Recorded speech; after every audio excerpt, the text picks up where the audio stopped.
हाँ भी जवानों, आज 12वीं लेवल का जो CET है इसके ऊपर अपने बात करेंगे। कॉमन एलिजिबिलिटी टेस्ट के बारे में अपने बात करेंगे। इसमें कुल 7 प्रकार की वैकेंसी है। कितने प्रकार की है? 7 प्रकार की है। पुलिस कांस्टेबल वनपाल, ये 12वीं लेवल पर अपने को चाहिए। 12वीं लेवल का जिन्होंने फॉर्म भर दिया है, क्या कर दिया है? फॉर्म भर दिया है। इनके लिए जो बाकी है, इनके लिए RECT जरूरी है। यदि RECT के अलावा आपके पास में O लेवल है, PGDC है या अदर कंप्यूटर में MSc है, तो उन लोगों को RECT की जरूरत नहीं है।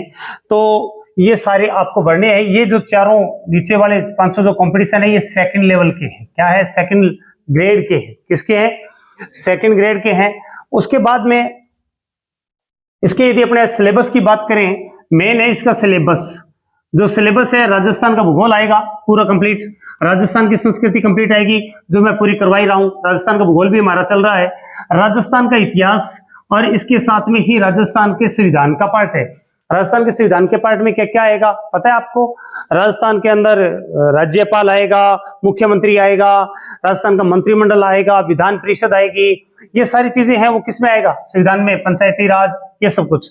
उसके बाद में राजस्थान की अर्थव्यवस्था, तो बड़ा जो पार्ट है वो राजस्थान का है। जिसका राजस्थान पर अच्छा होल्ड है, राजस्थान का अच्छा पकड़ है, तो उसकी बात बन जाएगी। आगे अपने सोमवार को मेगा क्लास भी होगी अपनी 6 घंटों की। उसके बाद में मंगलवार को भी लगातार 6-7 घंटे की लगातार क्लास लगाऊंगा। तो इन सारी चीजों को कंठस्थ करवा दूंगा। और इसके साथ आपको जानकारी के लिए बता दूं, CET के साथ यदि जो रीट का पेपर दे रहा है उन्हीं के लिए बहुत ही लाभदायक है ये चीजें, उन चीजों के लिए। अच्छा, फिर उसके बाद में भारत का भूगोल। भारत का भूगोल वैसे तो लिखा हुआ है ओनली भारत का ज्ञान, और उसी के अंतर्गत आपको क्या लिखना है? भारत का भौतिक स्वरूप, जो अपना टॉपिक चल रहा है, भौतिक स्वरूप, भारत की वनस्पति, भारत की मिट्टियां, भारत के अन्य भौतिक संसाधन, उनको पढ़ना है। तो ये चीजें भारत को मोटा मोटा आपको देख लेना है, बहुत ज्यादा डीपली जाके नहीं देखना, लेकिन भारत का भूगोल।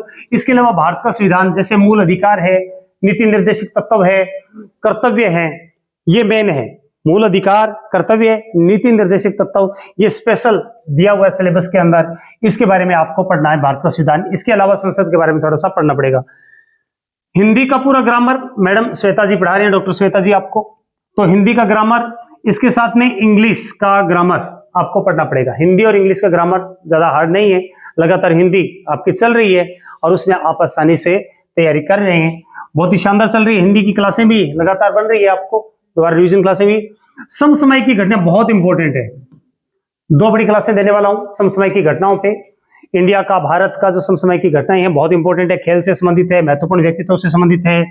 कौन से देश के जो राज प्रमुख है भारत आए या भारत के राज प्रमुख विदेश के अंदर गए, उन सारों बातों को बताएंगे अपने।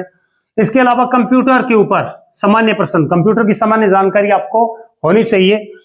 रीजनिंग की तुलना में गणित जो है उसका सिलेबस ज्यादा दिख रहा है, गणित है ना। इसके अंदर ज्योमेट्री को पढ़ना है, ट्रिग्नोमेट्रिक को पढ़ना है, अलजेब्रा को, इन चीजों को आपको अच्छे से तैयार कर लेना है। और गणित की क्लासें लगातार लग रही है, राजीव सर बहुत बढ़िया पढ़ा रहे हैं। इसके अलावा जो रीजनिंग पार्ट है, जिंदगी में कोई आदमी एक बार रीजनिंग कर लेता है, ढंग से कर लेता है, दोबारा टीचर बन जाता है वो। रीजनिंग ज्यादा हार्ड नहीं होती, रीजनिंग और रीजनिंग भी सर बहुत बढ़िया पढ़ा रहे हैं आपको। उसके बाद में दैनिक विज्ञान, अपने जो गुरुजी हैं सुरेंद्र गुरुजी, ये विज्ञान के मास्टर ब्लास्टर हैं। बचपन में 6ठी 7वीं 8वीं क्लास में मैं भी पढ़ा हुआ हूं, बहुत ही शानदार पढ़ाते हैं।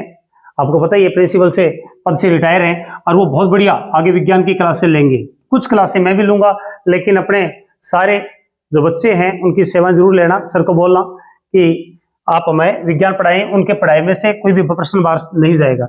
दैनिक विज्ञान को जरूर पढ़ना है। उसके बाद में पेपर की जो दिनांक आई है वो फरवरी में है, 4 तारीख, 5 और 11 तारीख को है। इसके अलावा वैकेंसी के 15 गुना वो इनको लेंगे। और इसका जो क्वालिफाई जो आप करोगे CET, ये वैलिड कितने टाइम तक रहेगा?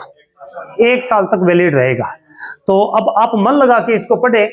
इसके बाद में भारत का जो मैंने ज्योग्राफी शुरू कर रखी है, इसके पीछे भी क्या कारण है वो बता दिया आपको।